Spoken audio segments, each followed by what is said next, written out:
नमस्कार, स्वागत है आप सभी का। यूपी ट्रिपल एस सी 5272 पदों पर एएनएम नई भर्ती में आयु सीमा छूट को लेकर के बात करेंगे। पिछली वाली भर्ती में भी जनरल और ईडब्ल्यूएस की जो सिस्टर थी उनको भी आयु सीमा में छूट मिली है। ओबीसी एससी को तो अपने आरक्षण के आधार पर भी आयु सीमा में छूट मिलती है। और अगर आप संविदा कर्मी हैं यानी एनएचएम एम्प्लॉय हैं, अगर आप किसी और प्राइवेट संस्थान से कहीं और आपने काम किया होगा तो उसका अनुभव मान्य नहीं किया जाएगा। एनएचएम से आप संविदा कर्मी एएनएम होंगे तभी आपको मान्य, आपका अनुभव, आपका कार्य अवधि, आपकी सेवा अवधि मान्य की जाएगी। उसके लिए आपको अपने संबंधित जिले के सीएमओ से लेटर बनवाना पड़ेगा, अनुभव प्रमाण पत्र आपको बनवाना पड़ेगा। तो आयु सीमा में छूट कैसे मिलेगी, कितने साल तक मिलेगी? ऐसे अगर आप सभी देखेंगे तो 18 से लेकर के 40 साल आयु सीमा है जनरल और ईडब्ल्यूएस के लिए। ओबीसी को 3 साल आयु सीमा में छूट मिलती है। एससी और एसटी को 5 वर्ष आयु सीमा में छूट मिलती है। दिव्यांग जन को 10 साल तक की आयु सीमा में छूट मिलती है, लेकिन आपकी भर्ती में दिव्यांग के लिए कोई सीट नहीं है। पीएच कैटेगरी में आपकी भर्ती में पिछली बार भी कोई सीट नहीं थी, इस बार भी कोई सीट नहीं है, क्योंकि दिव्यांग जन के अंतर्गत रिक्त पदों का चिन्हांकन नहीं किया गया है। वीडियो को आप सभी बहनों तक शेयर कर दीजिएगा, क्योंकि सही जानकारी के अभाव में कहीं न कहीं पिछली वाली भर्ती में भी बहुत सारी बहनों का नुकसान हो गया था, या किसी भी भर्ती के अभ्यर्थी होते हैं। हम चाहते हैं कि सभी तक सही जानकारी पहुँचे। क्लास को लेकर के हमारी एक क्लास हमारे इसी यूट्यूब चैनल पर मेंबरशिप वाले ज्वाइन वाले बटन के थ्रू जुड़ करके उस वाले बैच में ऑलरेडी क्लास चल रही है। और पीडीएफ वगैरह के लिए टेलीग्राम ग्रुप अलग से भी है इस क्लास के लिए। और दूसरी एक क्लास है जो कि बिल्कुल पर्टिकुलर टेलीग्राम चैनल पर ही चल रही है। आप दोनों में से कोई भी क्लास ज्वाइन कर सकते हैं। दोनों क्लास की लिंक आपको इसी वीडियो के डिस्क्रिप्शन में जाएंगे या फिर कमेंट में जाएंगे तो वहाँ पे मिल जाएगा। चलिए अब आप सभी यहाँ पर देखिए, जब भी कहीं पर कोई वेटेज मिलता है या फिर कट ऑफ या अर्धांग अंक में कोई छूट मिलती है या फिर कोई विशेष आरक्षण होता है या फिर सामान्य आरक्षण होता है वर्टिकल रिजर्वेशन में, तो यहाँ पर रिलैक्सेशन दिया ही जाता है। रिलैक्सेशन कई तरह का हो सकता है। जैसे एक रिलैक्सेशन होता है आयु सीमा में छूट का। ओबीसी एससी एसटी के जो भी अभ्यर्थी होते हैं आप सभी के लिए कुछ न कुछ परसेंटेज आरक्षण होता है। तो आप सभी अपने आरक्षण का सही तरीके से, उचित तरीके से लाभ उठा सके, सभी को मौका मिल सके, इस वजह से आयु सीमा में छूट दी जाती है। फिर जब बात आ जाती है वेटेज की, तो जब आप सभी को वेटेज दिया जाएगा तो वेटेज का लाभ पाने के लिए मान लीजिए कोई सिस्टर है 40 ईयर्स पर ही ड्यूटी करना स्टार्ट की है संविदा पर, और उन्होंने 4 साल या 5 साल ड्यूटी की है, उनको वेटेज तो मिल जाएगा। लेकिन अगर आयु सीमा में छूट नहीं मिली तो इसलिए आप सभी के लिए आयु सीमा में छूट का प्रावधान होता है। यानी सबसे पहले आप भर्ती में फॉर्म भर पाएँ, भर्ती के लिए आप एलिजिबल हैं, तभी तो आपको वेटेज का फ़ायदा मिलेगा। बाकी जिनकी एज कम होती है उनके लिए कोई दिक्कत नहीं, उनको आयु सीमा में छूट की आवश्यकता ही नहीं होती है। आप ध्यान से देखिएगा आगे, वेटेज वाला छोड़ देते हैं, अभी कितने अंक मिलेंगे ऑलरेडी बता चुके हैं। बाकी आप सभी के मन में किसी भी तरह का कोई भी डाउट हो आप निसंकोच पूछ लिया करिए। और अगर कोई और भी डाउट हो, आप बात करना चाहें, व्हाट्सअप करना चाहें, तो व्हाट्सअप का नंबर भी हमारा 9315707758। क्लास ज्वाइन करना हो आपको या फिर किसी भी तरह की डाउट हो तो आप पूछ सकते हैं। और अगर आपके कॉल रिसीव ना हो पाए तो आप मैसेज कर लिया करिए, क्योंकि सभी लोगों की कॉल रिसीव कर पाना पॉसिबल नहीं होता है।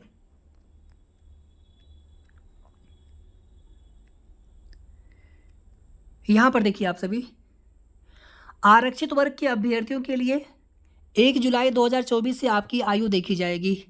तो आरक्षित वर्ग के अभ्यर्थियों के लिए जैसे अनुसूचित जाति हैं, अनुसूचित जनजाति, एससी एसटी और अन्य श्रेणी के यानी ओबीसी हो गए, तो जो सरकार द्वारा समय समय पर अधिसूचित किया जाए अभ्यर्थियों की दशा में उच्चतर आयु सीमा उतने वर्ष अधिक होगी। यानी कि ओबीसी के लिए 43 साल, एससी एसटी के लिए 45 साल, दिव्यांग जन की कोई सीट नहीं है। फिर नीचे आप यहाँ पर देखिए ये वाला लाइन, ये वाला पूरा पैरा देखिए आप सभी ध्यान से।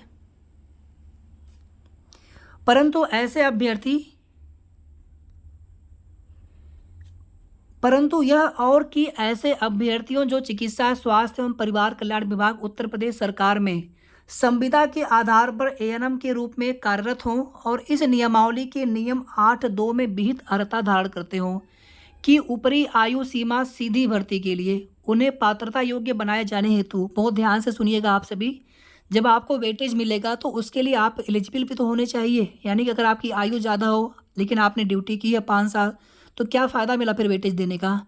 तो वेटेज का फ़ायदा सभी बहनों को मिले, सभी अभ्यर्थियों को मिले, इस हेतु कुछ साल आयु सीमा में छूट भी दी जाती है। उन्हें पात्रता योग्य बनाए जाने हेतु अधिकतम 5 वर्ष के अध्ययन उतनी पूर्ण की गई सेवा वर्षों जितनी वे संविदा के आधार पर की हो तक अधिक होगी। बहुत ध्यान से आप सभी सुनिएगा, इसमें कोई भी कन्फ्यूजन नहीं है। कहाँ से क्या बताया जाता है हमें उनसे मतलब नहीं।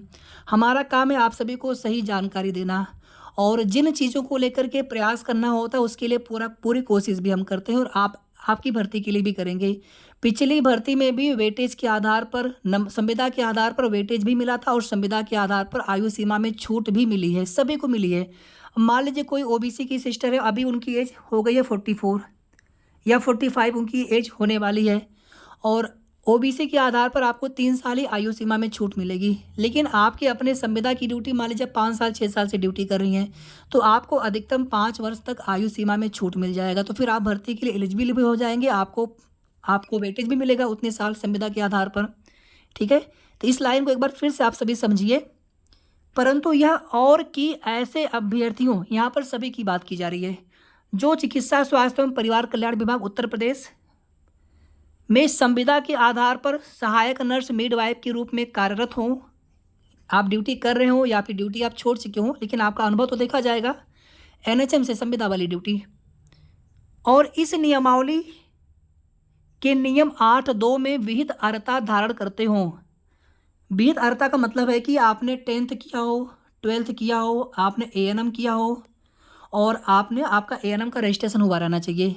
ठीक है, यही नहीं 8(2) के जो भी अर्हता है आपकी, तो ये तो आप सभी के पास है, इसमें कोई दिक्कत है नहीं।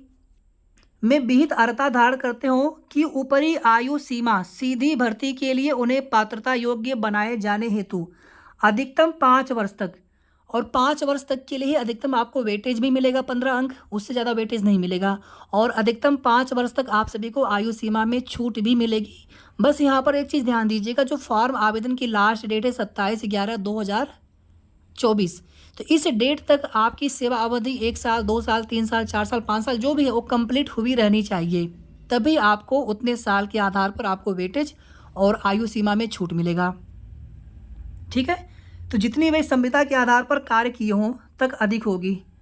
तो ये बहुत अच्छी खबर है आप सभी के लिए, जिन भी सिस्टर की एज ज़्यादा थी और आपको लग रहा था कि कहीं ना कहीं हम फॉर्म नहीं भर पाएंगे, विशेष करके जनरल, ईडब्ल्यूएस और ओबीसी में, क्योंकि ओबीसी में भी 3 साल ही आयु सीमा में छूट है, जनरल ओबीसी को कोई भी छूट नहीं है। तो आप सभी के लिए बहुत अच्छी खबर है कि कम से कम 3 साल के बाद आपको, अगर आप संविदा कर्मी हैं तो आपको 2 साल और फ़ायदा मिल जाएगा, आपकी आयु सीमा में छूट मिल जाएगी। जनरल और ईडब्ल्यूएस में आप सभी को 5 साल आयु सीमा में छूट मिल जाएगी, अगर आपने 5 साल तक ड्यूटी कंप्लीट कर ली है संविदा के आधार पर तो। ठीक है, बाकी आप सभी के मन में कोई भी सवाल हो और जितने भी मुद्दे हैं सभी को लेकर के हम एक सेपरेटली वीडियो बनाया करेंगे, और सभी चीज़ों को लेकर के सही और ऑथेंटिक जानकारी आप सभी को समय समय पर देते रहेंगे। वीडियो को आप लोग प्लीज़ लाइक शेयर जरूर कर दिया करें, और अगर आपने अभी तक चैनल को सब्सक्राइब ना किया हो तो कर लीजिएगा। धन्यवाद।